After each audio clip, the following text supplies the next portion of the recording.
वेला गेली श्रीराम हसने प्रती याला. म्हणून हनुमंताची उपासना आहे.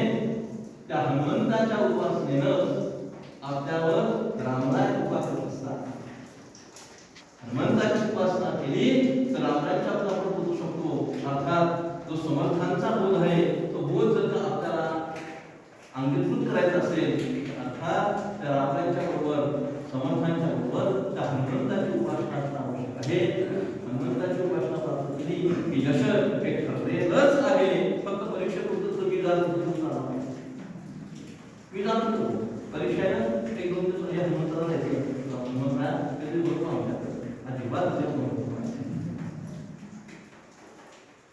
म्हणून हनुमंताची जर हनुमंताची जर आपल्याला गोष्टी आली हनुमंताची जर आपण उपासना केली अर्थात ती दासबोधाची उपासना आहे. ती समर्थांच्या साहित्याची उपासना आहे. समर्थांच्या साहित्याची उपासना अर्थात ती समर्थांची उपासना आहे. समर्थांच्या साहित्याची उपासना अर्थात ती हनुमंताची उपासना आहे. समर्थांच्या साहित्याची उपासना अर्थात ती हनुमंताची उपासना आहे. तर ते स्वतः रामदासी म्हणून त्यांची सहीच आहे ब्रह्मदेवजीने रामदासी. अर्थात हनुमंताची उपासना केली पाहिजे. दासबोधाची उपासना करताना हनुमंताची उपासना करा. अर्थात रामरायांच्या पदार्थ पोहोचू शकतो हे झाले साधन.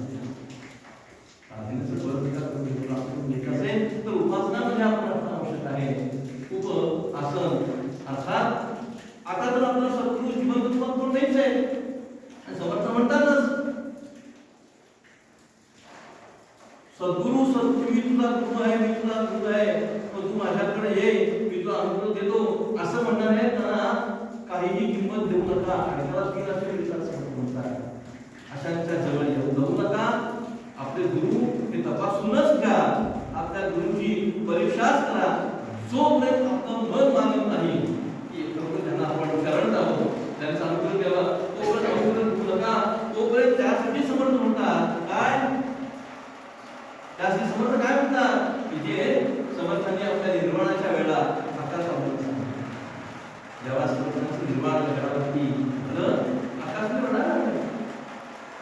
महाराज आपण तर देह सोडायचं म्हणताय पण आता आम्हाला सगळं रूपामध्ये कोण उपदेश करणार आमचे सद्गुरू कोण असणार.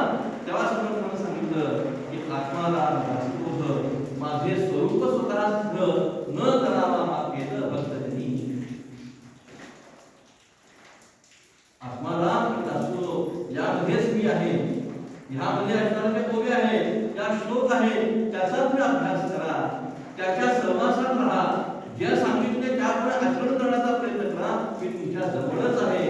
आत्माराम दासबोध माझे स्वरूप स्वतः सिद्ध न करावा भेद तुम्ही अजिबात मनामध्ये शंका नका भेद नका की आम्हाला प्रत्यक्ष रूपामध्ये समजून ये ग्रंथ म्हणजेच मी आहे.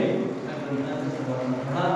आपणही या ग्रंथाच्या सहवासात राहावं आणि समर्थांचा कार्य आहे राष्ट्राचं कार्य आहे उत्तम प्रपंच कार्य आहे ते असंच आपण बुद्धीने करावं हीच आपण त्या रामायणाच्या समर्थांनी प्रार्थना करूया आणि उत्तम पद्धतीनं आपण समर्थांच्या कृपेनं हा जो 3 दिवसाचा आपला यज्ञ आपण पूर्ण केला त्याची पूर्ण म्हणजे उद्या सकाळी आहे.